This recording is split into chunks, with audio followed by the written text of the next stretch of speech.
ما همه جا صحبت از این کردیم که کودک نیازی به آموزش نداره، نه با دست عریان نه با دست پنهان، بلکه خود میخواد یاد بگیره، موجود خود یادگیرنده است. خیلی ها ایراد به من گرفتن که فلانی با آموزش مخالفه. اصلا چنین چیزی نیست. من با آموزش مخالف نیستم. در جهانی که ما برای انجام کوچکترین کارهامون نیاز به آموزش داریم، ما حتی اگر نحوه سوار پیاده شدن به یک اتوبوس رو آموزش ندیده باشیم یا سوار آسانسور شدن رو هم نمیتونیم این کار رو انجام بدیم، چطور ممکنه ما بدون آموزش بتونه اموراتمون پیش بره؟ نه، ما حتما به آموزش نیاز داریم. ولی آموزش از چه سنی؟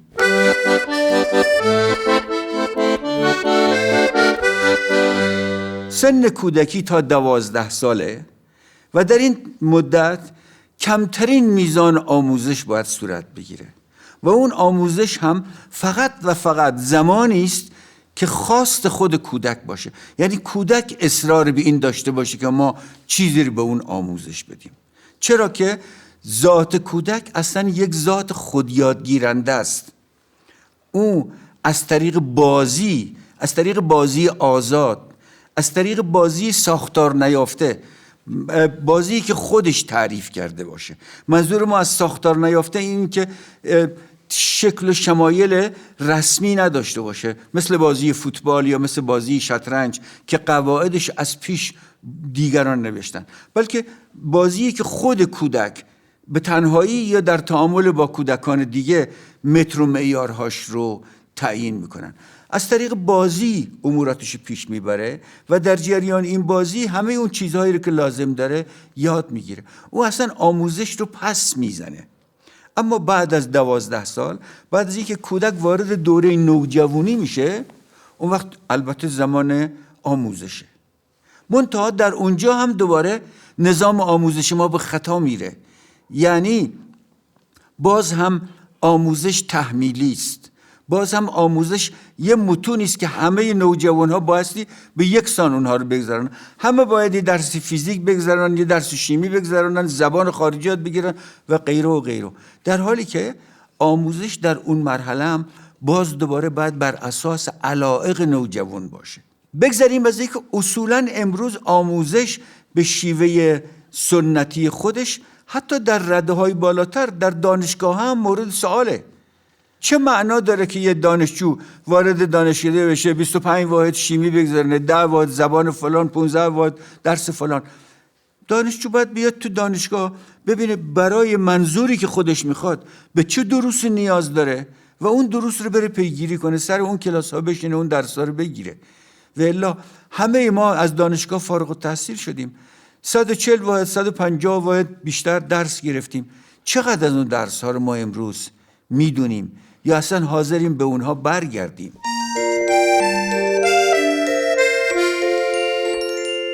همه کودکان تا سنین 5 سالگی در حد نابغه تقریبا خلاقن.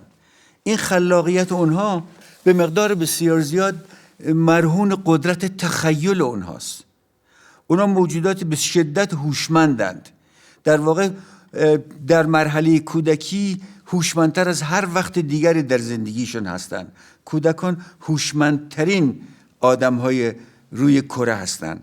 اینها به مدد قدرت تخیلشون هست که بسیاری چیزها رو یاد میگیرن. به عنوان نمونه نگاه بکنیم که یادگیری یک زبان خارجی برای ما تا چه اندازه دشواره. ما برای مدت‌های مدید ممکنه که درس بخونیم برای یاد گرفتن یک زبان خارجه، نه تلفظ درستی آخرش داشته باشیم، نه قاموس کلمات ما به اندازه کافی رشد کرده باشه. ولی یک کودک در سنین 2-3 سالگی زبان مادری خودشو کامل یاد میگیره. این به نظر من و شما هر روز چون میبینیم عادی آمده، ولی این در حد معجزه است که یه بچه به دنیا میاد، هیچ چیزی از این جهان نمیدونه، هیچ کدام از این واژه ها و مفاهیم رو نمیشناسه و بعد در 3 سالگی میتونه مثل بلبل حرف بزنه، میتونه همه این مفاهیم رو بگه، بسیاری از اونها رو با تعابیر و با اصطلاحاتی به کار ببره که برای خودش یگانه باشه، اصلا قبلا ما اون رو به شکل دیگری نشنیده باشیم. همه اینها به مدد قدرت تخیل اوست. اما شما بسیار از خانواده ها رو میبینین که نگران خیال پردازی کودکانشون هستن. به مشاور مراجعه میکنن و میگن که این بچه ما خیلی خیال پردازه، اصلا تو عالم واقع نمیاد، همش با خودشه، داره با یه دوست خیالیش حرف میزنه و این رو به عنوان عیب کودک میشناسن و تلاش میکنن که او رو درمان کنن، او رو زودتر از عالم خیال بیارن بیرون، در حالی که کودک هر چی که به دست میاره از این قدرت خیال پردازیش هست. اگر اون خیال پرداز نباشه و خیال پرداز نمانه، چطوری میخواد در آینده او یک کارآفرین بشه، یک کاری رو به وجود بیاره که تا به امروز وجود نداره؟ او چطوری میتونه یک فیلسوف بشه بدون داشتن یک قدرت تخیل بالا؟ کدوم شاعره که بتونه بگه خیال خال تو با خود به خاک خواهم برد که تا ز خال تو خاکم شود عبیرآمیز؟ یادگیری کودک از طریق رهایی، آزادی، فراغت از کنترل، به کار گرفتن قدرت تخیلش هست و هر نوع آموزشی در این وادی وارد بشه همه اینها رو به هم میریزه، همه اینها رو معوق میذاره و مانع از این میشه که کودک بتونه از استعدادهای ذاتی خودش برای یادگیری استفاده بکنه.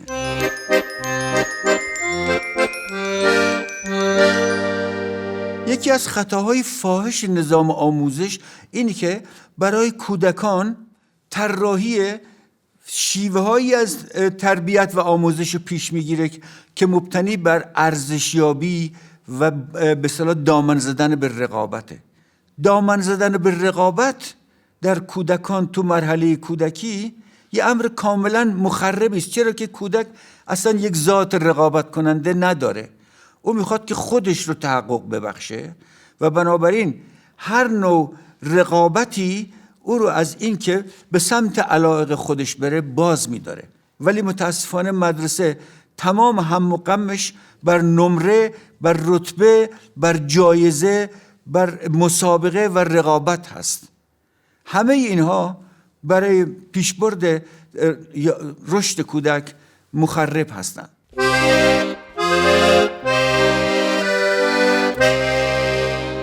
امروز جهان و ایران هر دو خسته و سرخورده از نظام آموزش کلاسیک به دنبال این هستند که روش‌های آلترناتیو و بدیلی رو به جای این روش به کار بگیرند.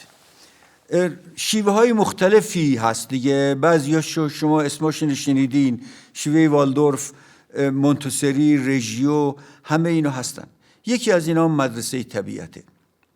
همه اینها در واقع در بعضی چیزها مشترک هستن، یعنی اینکه کودکان رو به رقابت وادار کنن رو نمیپسندن، اینکه کودکان رو همه رو گله‌وار مثل هم ببینن، استعدادهای هر کدوم رو در نظر نگیرن نمیپسندن. یک تفاوت بنیادی بین مدرسه طبیعت و بقیه این شیوه های آلترناتیو وجود داره و اون اینی که مدرسه طبیعت بر مبنای آرزوها و خواستها و اراده بنیانگذاران اون شیوه ساخته نشده، بلکه بر اساس یافته‌های علمی از ذات انسانی و از ذات کودک شکل گرفته. نکته مهم دیگر هم اینه که هیچ کدام از روش‌های دیگر بر مبنای این که انسان یک موجود طبیعی است و برای میلیون سال در طبیعت زیسته و برای اینکه امروز هم استعدادها و علایق او شکوفا بشه نیاز به وصل مداوم با طبیعت داره، لمس طبیعت داره، تعامل با عناصر طبیعت داره، اینجور تأکیدی برش ندارن. در حالی که مدرسه طبیعت اعتقادش اینه که کودک بدون اینکه در محیط طبیعی باشه عملا نمیتونه همه استعدادهای خودش رو تحقق ببخشه. درسته برخی از استعدادها در فضاهای مصنوع و در محیطهای سامان یافته هم میتونن تا حدودی به اصطلاح رشد کنن، اما عالی ترین مرحله رشد استعدادهای کودک زمانیه که او در محیط طبیعی قرار میگیره، زمانیه که از هر نوع کنترلی رها میشه، زمانی که میتونه سیالیت طبیعت رو، جریان آب رو، رقص شاخه ها رو در باد، رفت پرنده رو، صدای حیوان رو، همه اینا رو ببینه، لمس کنه. در یه چنین شرایطی همه اون شوقهای اساطیری، همون شوقهای میلیون ساله او همه به حرکت در میان و او در این شرایط میتونه از هر زمان دیگری بهتر چیزی رو یاد بگیره.